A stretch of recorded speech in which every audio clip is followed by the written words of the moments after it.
औज़ुबिल्लाहि मिनश्शैतानिर्रजीम बिस्मिल्लाहिर्रहमानिर्रहीम अस्सलाम वालेकुम। उम्मीद कर रहा हूँ कि आप सब लोग बिल्कुल खैरियत से हैं और आज का लेक्चर है जो ये न्यूज़ आप सब लोग सुन रहे हैं कि फर्स्ट ईयर और सेकेंड ईयर का सिलेबस कंडेंस होने जा रहा है। इसका सजेस्टेड जो रिड्यूस कोर्स है वो इस वक्त इशू किया गया है और आज के इस वीडियो लेक्चर में मैं फर्स्ट ईयर का जो ज़ूलॉजी पोर्शन है वो इंशाल्लाह आपको एक्सप्लेन कर रहा हूँ और आहिस्ता आहिस्ता तमाम लेक्चर्स आप लोगों को इसी चैनल पर शेयर कर दूंगा, क्योंकि स्टूडेंट्स काफ़ी परेशान हैं कि कौन कौन से टॉपिक्स इंक्लूड हैं। क्योंकि उसमें सिर्फ नाम लिखा हुआ है तो मैं टेक्स्ट बुक के साथ आपको समझाऊंगा।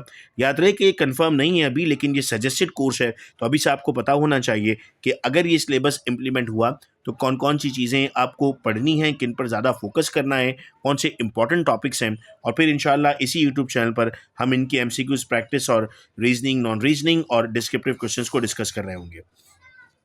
फर्स्ट ईयर का बेटा अगर सिलेबस इस वक्त मैं आपके सामने लेकर आता हूं तो फर्स्ट ईयर के सिलेबस में आप लोग देख सकते हैं कि सबसे पहले जो चैप्टर इंक्लूड हुआ वो है बायोलॉजिकल मॉलिक्यूल्स। और बायोलॉजिकल मॉलिक्यूल्स में हम कहते हैं हमारे पास एक टॉपिक ऐड कर दिया, बायोलॉजिकल मॉलिक्यूल्स इन प्रोटोप्लाज्म। याद रहे बेटा कि जब अब हम बुक की तरफ आते हैं अपने और बुक में हम इस टॉपिक को देखते हैं बायोलॉजिकल मॉलिक्यूल इन प्रोटोप्लाज्म, तो आपको स्टार्ट में जो टॉपिक्स नजर आते हैं वो ये एरिया है, बेसिक फंडामेंटल टाइप्स जो प्रोटोप्लाज्म के अंदर मौजूद होंगे, फिर इनकी यूनिट्स एंड लिंकेजेस, फिर इनकी केमिकल कंपोजिशन। तो ये एरिया सबसे पहले इसमें इंक्लूड हो गया। फिर इसके बाद आपको बताया जा रहा है sir importance of water, next topic है। आप लोग साथ में अगर बुक अपने सामने रख देते हैं, अब देखो इसको रीड करना सीखो। अब यहाँ पर आप लोग ये लिखा हुआ है 1.2 इंपॉर्टेंस ऑफ वाटर। फिर इसके बाद है 1.2.1, तो ये भी इंक्लूडेड हो गया। यानी 1.2 की हेडिंग में जितने भी टॉपिक्स आ गए वो सब इंक्लूडेड है। ये यहाँ तक चल रहा है बेटा, देखो 1.2.6 एनोमलस बिहेवियर ऑफ वाटर, तो ये पूरा टॉपिक इंक्लूडेड है।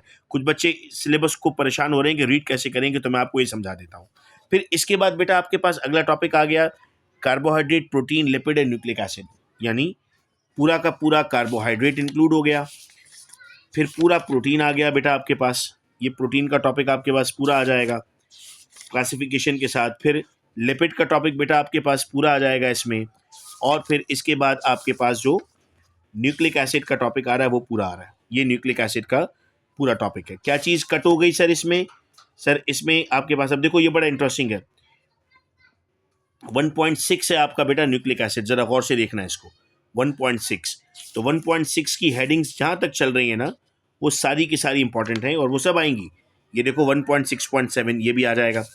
बस क्या कट गया, कॉन्जुगेट मॉलिक्यूल 1.7 है तो ये इस वक्त इसमें से रिड्यूस हो गया ये आपके पास। फिर आप आते हैं एंजाइम पर। हम कहते हैं सर एंजाइम में क्या चीज़ आ रही है, स्ट्रक्चर ऑफ एंजाइम आ रहा है। ठीक है सर, हमारा second chapter structure of enzyme है और स्ट्रक्चर ऑफ एंजाइम ये आपके पास इस पेज पे लिखा हुआ है 2.1, इस पर टिक कर लो बेटा अपनी बुक में। फिर इसके बाद आपको नेक्स्ट नजर आ रहा है mechanism of action of enzyme, तो ये हेडिंग है बेटा mechanism of action of enzyme. इसके अंदर लॉक एंड की मॉडल भी आ जाएगा, इसी के अंदर आपके पास इंड्यूस फिट मॉडल भी आ जाएगा। फिर इसके बाद नेक्स्ट आपको टॉपिक इंक्लूड कर दिया एंजाइम इनहिबिशन। ये रहा सर एंजाइम इनहिबिशन, तो 2.4 है ना, 2.4 के साथ 2.4.1 भी चलेगा। फिर ये सारे इसके साथ चल रहे होंगे, ठीक है। फिर इसके बाद आता है सर हमारे पास क्लासिफिकेशन ऑफ एंजाइम, तो ये क्लासिफिकेशन आ गया, ये रहा क्लासिफिकेशन ऑफ एंजाइम। इसका मतलब है जो टॉपिक आपका है फैक्टर्स अफेक्टिंग एंजाइम, ये इस वक्त इसमें से रिड्यूस हो चुका है, तो ये आपको नहीं करना। इस तरह से आपने बेटा समझना होगा पूरे टॉपिक को। फिर इसके बाद अगर हम नेक्स्ट चैप्टर पे आते हैं तो हम एक साथ ही कर लेते हैं बॉटनी और जूलॉजी का, ताकि एक ही वीडियो में आपको एक्सप्लेनेशन सारी मिल जाए। सेल स्ट्रक्चर एंड फंक्शन, तो अब सेल स्ट्रक्चर एंड फंक्शन पे जब आप आते हैं चैप्टर पे तो आप देखते हैं कि सर उसमें पहला एक टॉपिक हुआ करता है बुक में technique use in cell biology, ये पूरा हट चुका है। स्टार्ट हो रहा है कहाँ से, cell wall and cell membrane से, ये यानी इधर से आ गया बेटा 3.2 आ गया, इसको टिक कर लेना।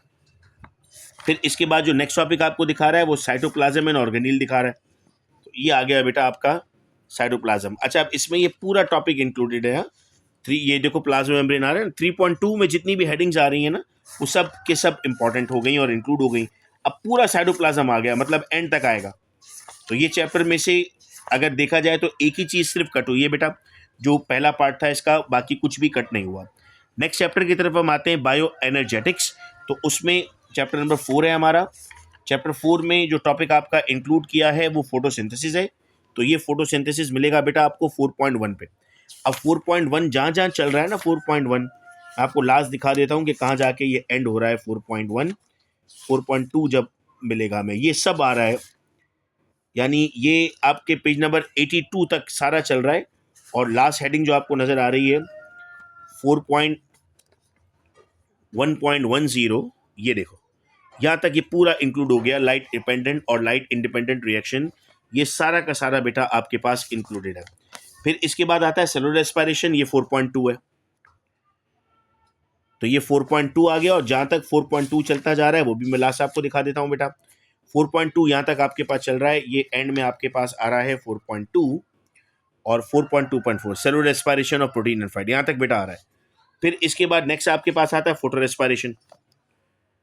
तो फोटो रेस्पिरेशन आपका चैप्टर एंड हो रहा है, मतलब इस चैप्टर में से, बुक में से कुछ भी नहीं कटा, सब आया है। तो इसको बहुत इत्मीनान से इस वीडियो को देख के अपनी बुक में टिक करना ताकि कोई चीज़ मिस ना करो। फिर आता है आपके पास ए सेलुलर लाइफ। तो ये है लाइफ साइकिल ऑफ बैक्टीरियोफेज बेटा, इसमें ऐड कर दिया। यहाँ पर कुछ चीज़ें बिल्कुल माइनस हो चुकी हैं। लाइफ साइकिल ऑफ बैक्टीरियोफेज आपके पास टॉपिक बनता है बेटा 5.3। तो ये 5.3 आपका आ जाता है लाइफ साइकिल ऑफ बैक्टीरियोफेज का। फिर लाइफ साइकिल ऑफ HIV इसमें इंक्लूड कर दी है बेटा, ये लाइफ साइकिल ऑफ HIV है। तो HIV की लाइफ साइकिल डाल दी, ठीक है। अच्छा, फिर इसके बाद स्टूडेंट्स हमारे पास आता है प्रोयॉन्स एंड वायरॉइड्स, यानी बाकी जितनी चीज़ें हैं ना वो सब कैंसिल हो गई हैं इसमें। डिजीज़ वगैरह ये जो थी ना, ये सब कुछ इसमें से एलिमिनेट हो गया। और अब आपके पास जो टॉपिक आ गया है वो टॉपिक है प्रोयॉन्स एंड वायरॉइड्स का। तो इस चैप्टर में तो काफ़ी कुछ कम हो गया आपका, यहाँ पर आपको एडवांटेज हो गया। अब आ गए आप प्रोकैरियोट पे, यानी अपने अगले चैप्टर पे, चैप्टर नंबर 6 पे। तो सबसे पहले जो आपकी पहली हेडिंग लगी हुई है इसमें 6.1 टेक्सोनॉमी ऑफ प्रोकैरियोट, ये बेटा इंक्लूड कर दिया इसमें।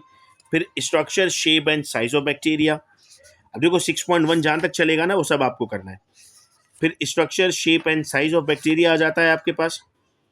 तो स्ट्रक्चर ऑफ बैक्टीरिया यानी ये 6.4 की बात कर रहा है बेटा, ये 6.4 है, ये स्ट्रक्चर ऑफ बैक्टीरिया है, ये इंक्लूड कर दिया गया है इसमें। फिर इसके बाद 6.4.1 आ रहा है, देखो शेप्स ऑफ बैक्टीरिया, ये इंक्लूड हो गया। फिर 6.4.2 जहाँ जहाँ 6.4 चल रहा होगा ये सब इंक्लूड हो गया। 6.4.4 तक ये लास्ट हेडिंग आपकी यहाँ पर आ रही है, जीनोमिक ऑर्गेनाइजेशन ऑफ बैक्टीरिया, ये सब इसमें आ जाएगा बेटा। फिर मोड ऑफ न्यूट्रिशन यानी 6.5 इसमें ऐड कर दिया गया, 6.5 का पूरा सवाल इसमें ऐड हो गया। फिर इसके बाद आपके पास आता है growth and reproduction in bacteria, तो ये 6.6 आ रहा है बेटा। अब 6.6 जहाँ तक चल रहा है पूरा, 6.3 ये यहाँ तक चला बेटा, 6.6.3 ये एंड यहाँ तक हुआ, ये इधर तक आ गया आपके पास। फिर इसके बाद आपके पास आता है, अब देखो टोटल जो आपके चैप्टर यहाँ से बिल्कुल माइनस कर दिए ना, उनका भी नाम मैं आपको बता देता हूँ। चैप्टर 7 था प्रोटोक्टिस एंड फंजाई, बिल्कुल माइनस हो गया, ये चैप्टर अब रिड्यूस का पार्ट नहीं है, यानी पूरा का पूरा चैप्टर ख़त्म हो गया, ये चैप्टर आपने पढ़ना ही नहीं है। फिर इसके बाद डाइवर्सिटी अमंग प्लांट्स, ये ख़त्म हो गया, यानी 7 और 8 बिल्कुल ख़त्म कर दिए बेटा, ये चैप्टर बिल्कुल माइनस कर दिए, दोनों बॉटनी के चैप्टर्स थे। फिर डाल दिया है डाइवर्सिटी अमंग एनिमल, ये आपका जो 9 था ये बेसिकली अब 7 बन गया। इसमें पहली क्या हेडिंग आपको बताता है, कैरेक्टर्स ऑफ एनिमल्स, ये आती है 9.1 में, ठीक है, ये आपने बेसिक कैरेक्टर्स ऑफ एनिमल्स पढ़ने हैं। फिर इसके बाद कहता है क्राइटेरिया फॉर एनिमल क्लासिफिकेशन, मतलब 9.2। अब 9.2 जहाँ तक चलता जा रहा है बेटा, ये सब का सब इंक्लूड हो गया। फिर कहता है इनवर्टिब्रेट एंड वर्टिब्रेट, सारे फाइलम करने, इस चैप्टर में भी कुछ भी नहीं कैंसिल हुआ बेटा। ये 9.3 पूरा शुरू हो रहा है और जितने भी फाइलम्स हैं 9.4, 9.5 ये सारे फाइलम्स आपको करने होंगे, ये लास्ट तक जाएगा। इस चैप्टर में से भी कोई भी चीज़ आपकी माइनस नहीं हुई है। नेक्स्ट चैप्टर आपका आता है forms and function in plants, इसमें आपके पास टॉपिक दिया जा रहा है पहला nutrition and gases exchange in plant. तो ये आपके पास हेडिंग आती है बेटा 10.3, ये 10.3 की हेडिंग आपकी पूरी चलती रहेगी। 10.3 की हेडिंग में आपको बता दूं कि ये हेडिंग चल रही है बेटा वाटर पोटेंशियल तक, यहाँ तक इंक्लूड कर दिया। फिर इसके बाद आपके पास हेडिंग दी हुई है ट्रांसपोर्ट, तो ट्रांसपोर्ट के लिए आप मूव करते हैं बेटा, तो यहाँ से आपके पास वाटर एंड मिनरल अपटेक से ट्रांसपोर्ट का टॉपिक स्टार्ट हो रहा है आपका, और पूरा का पूरा ये ट्रांसपोर्ट का पार्ट बनेगा आपका। फिर हेडिंग आती है होम्योस्टैसिस इन प्लांट्स, 10.6 है तो 6.1 और जितनी भी हेडिंग्स इसके साथ आ रही हैं ये यहाँ पर 10.6.2 पर आकर बेटा ये एंड हो रहा है। फिर सपोर्ट इन प्लांट है तो ये हेडिंग लगी हुई है बेटा यहाँ पर support in plant. Growth and development in plant है तो फिर ये ग्रोथ रिस्पॉन्सेज के नाम से हेडिंग है 10.8 जो कि इस चैप्टर के लास्ट तक आपको लेकर जा रहा है। क्या चीज़ें कट गई, मूवमेंट कट गया बेटा, इसमें वर्नलाइजेशन वाला टॉपिक कट गया, ये सब टॉपिक खत्म हो गया। फिर आपका आता है सर्कुलेशन। सर्कुलेशन में अच्छा आपका हॉलोजिक न्यूट्रिशन बिल्कुल खत्म कर दिया, एक और चैप्टर जूलॉजी से खत्म हो गया। तो ये आपके पास अब देखो सर्कुलेशन में सिर्फ आपको पूरा डाइजेस्टिव सिस्टम का जो चैप्टर था वो एलिमिनेट हो चुका है हमारा। सर्कुलेशन में आपके पास हार्ट का टॉपिक है, ये रहा ह्यूमन हार्ट। तो ह्यूमन हार्ट में पूरा यानी 12.3 जहाँ तक आपका चलता जा रहा है ये बिल्कुल वैसे ही चलेगा, फेजेस आ जाएंगे आपके पास 12 पॉइंट, ये यहाँ तक एंड हो जाएगा 12.3.3 ये लास्ट हो गया बेटा। इसके बाद ईसीजी वगैरह सब खत्म हो गया। फिर ब्लड वेसल्स दिए, ये ब्लड वेसल्स हैं 12.5 पर, तो इसमें आर्टरीज हैं, वेन्स हैं, कैपिलरीज हैं, ये यहाँ पर आके ख़त्म हो जाएगा बेटा। फिर इसके बाद हमारे पास चैप्टर आ गया इम्यूनिटी, चैप्टर नंबर 10, जो यहाँ 10 कह रहे हैं वैसे आपका 13 हो गया बेटा, अब चूँकि चैप्टर एलिमिनेट हुए हैं पीछे। इसमें हेडिंग आएगी आपकी फर्स्ट लाइन ऑफ डिफेंस, ये आपकी फर्स्ट लाइन ऑफ डिफेंस की हेडिंग है, ये इसी तरह चल रही होगी। फर्स्ट लाइन आपकी ख़त्म हो रही है तो बेटा सेकंड लाइन की हेडिंग आ रही है आपकी, सेकंड लाइन चलेगा आपके पास, और सेकंड लाइन जब एंड होता है तो आपके पास हेडिंग आएगी थर्ड लाइन ऑफ डिफेंस 13.3। इस चैप्टर में से भी कोई बहुत ज़्यादा चीज़ें मिस नहीं हुई हैं, ये तकरीबन ही पूरा का पूरा चैप्टर आपका इंक्लूड हो रहा है चूँकि इतने ही टॉपिक थे। लास्ट आपके पास है गैसेज एक्सचेंज। गैसेज एक्सचेंज में आपके पास जो टॉपिक्स मौजूद हैं उसमें सबसे पहले ह्यूमन रेस्पिरेटरी सिस्टम आएगा पूरा, ये कैंसिल पूरा टॉपिक आ गया, और फिर मैकेनिज्म ऑफ ट्रांसपोर्ट आ गया। यानी इसके बाद आपके पास जो और टॉपिक मौजूद हैं लास्ट में जो डिजीज़ वगैरह हैं वो तमाम के तमाम एलिमिनेट कर दी गई हैं। तो ये आपका पूरा का पूरा बायोलॉजी का सिलेबस मैंने आपके सामने एक्सप्लेन किया। मेरे पास इस वक्त आपका फिजिक्स और केमिस्ट्री भी मौजूद है, ये देख रहे हैं फिजिक्स 1 है।